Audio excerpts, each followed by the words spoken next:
Democrats as President Biden faces criticism for leaving some harsher punishments on the table and saying sanctions were never meant to deter Putin. No one expected the sanctions to prevent anything from happening. It has to show, this is going to take time, and we have to show resolve so he knows what's coming. And so the people of Russia know what he's brought on them.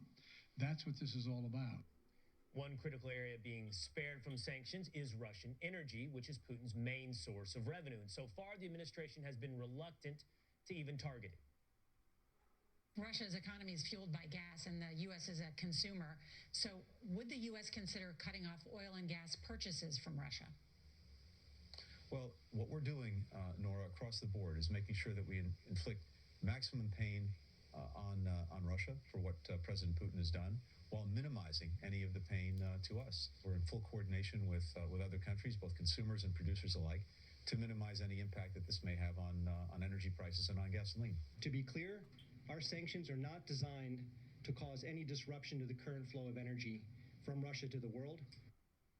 I think we can pick up right where we left off, Judge. This is what you were talking about before the commercial break. Why are we still buying Russian oil? You know, when I listen to Blinken say, we are imposing the maximum pain on Russia, I want to believe our American leaders. I want to believe everything they say, that this, you know, I come from a truth and justice background. That really is offensive to me, because we are not imposing the maximum pain. And how many hours, 20 hours after the EU and the UK decided to go after Lavrov and Putin personally, that we said, oh yeah, we're going to do that too. It's not the maximum pain. It's the maximum pain for Americans, because Russia now is selling us oil. We're paying top dollar for that oil, when in the end, we had our own energy independent country. And on day one, the Keystone Pipeline was stopped, or the ability to continue with it. But I have to ask myself one question. Is the Biden administration so beholden to AOC and the progressive left and the clean energy that they are willing to subjugate the lives of human beings dying in Ukraine and allow a thug to make money and give him money for a progressive green energy agenda? Well, Martha, are they afraid of AOC, and that may lurk in the background? Are they afraid of immediate poll numbers should gas prices spike once more? In other words, we have to keep buying Russian oil because we didn't allow the Keystone Pipeline. And if we don't allow Russian oil, gas prices go to $5 a gallon, and Joe Biden's poll numbers tank even further. So, as we all know, we had energy independence, which was a beautiful thing. I mean, it gives you the ability to be much freer on a geopolitical stage, right? Because you have fuel is at the basis of, World War II as well. I mean, so when you go back and you look at the free flow of energy in the world, this is what it all comes down to. But the minute that this president decided to block that Keystone XL pipeline, that extension pipeline from Keystone, from the existing Keystone, you started to see gas prices go up. So oil has been on a steady trajectory. And when you compare what you would get, you'd get 800,000 barrels from Keystone. We get 500,000 barrels from Russia. You could block that out with that one move. And I really think this president is so declining in his support with moderates and independent voters. If he was willing to turn his back on the, let's end fossil fuels now crowd, he could give a speech tonight and say, okay, you know what? I talked about sacrifice. Here's what we're going to do.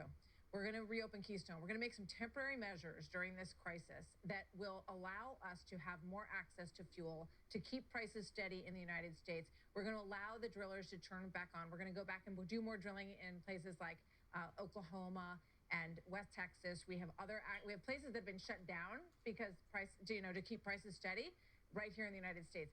And we are not going to rely on Russia for fuel anymore. Boris Johnson wants to get the UK away from dependency on Russian fuel. You could generate such a tremendous campaign around this idea of getting free again from Russia, and it doesn't kill anyone, right? I mean, this is a no-brainer to me to say I'm going to change course here, and I think people would respect it. I think they would respond to it, and I think that it would do wonders for his poll numbers. Great, Jesse, to these sanctions. They didn't stop in the wake of Crimea. They didn't stop Putin. As a threat before Ukraine, they didn't stop Putin. Will these sanctions here do anything to stop Putin? No, he's sanction proof. And Biden did the same thing he did with COVID. He overpromised and he underdelivered. We were saturated with the sanction talk, right? We were so scared of these sanctions. We thought Putin was going to crawl up into a little corner and start sucking his thumb. And then all of a sudden he invades and we drop the sanctions, and the Western media thought these oligarchs were going to like fall out into the street with a blanket and an ATM card that didn't work. It's not what happened. The ruble rebounded. The Russian stock market soared today. It's up like 33% or something like that. It's baked into the market, right? Shock and awe is over. We're getting back to business. So that's the problem. Sanctions are just sanctions. You have to meet force with force. And you're right. He doesn't want to roil and rock the global energy markets. Doesn't want to do it. Doesn't want to do it because the Europeans don't want him to do it. And he doesn't want to do it for domestic political reasons because he's already running scared. So he's not going to touch that yet. But that is really the only thing you can do. It's like if like the power company invades your neighbor, what are you going to do? You're going to be super tough on the power company? You really going to risk the lights to get turned off, the power to get shut down? Probably not. So he's playing it safe right now. These are European sanctions.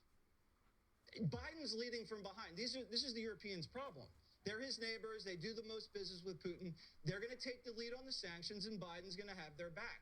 But until the Germans and the Italians start getting as tough as the British and the Spanish and the French, you're not going to get massive sanctions. It's going to cripple the country. And even then, I don't think Putin even cares. He has billions and billions of dollars. Probably has any Bitcoin. And a circle of friends who are going to make sure he gets what he needs. Oh, for sure. For sure. Harold, I want to get to you in just one moment. But a bit of breaking news from just moments ago. President Zelensky just saying that the Russian military will storm Kiev tonight. So we can expect a lot of that reporting from Trey Yangst, which was pretty pessimistic to go down tonight. And it is tonight there, right? We're in the middle of the night 12:34. right now. In Just after midnight. Kiev. Harold, we'll pay attention to that in just a moment. I want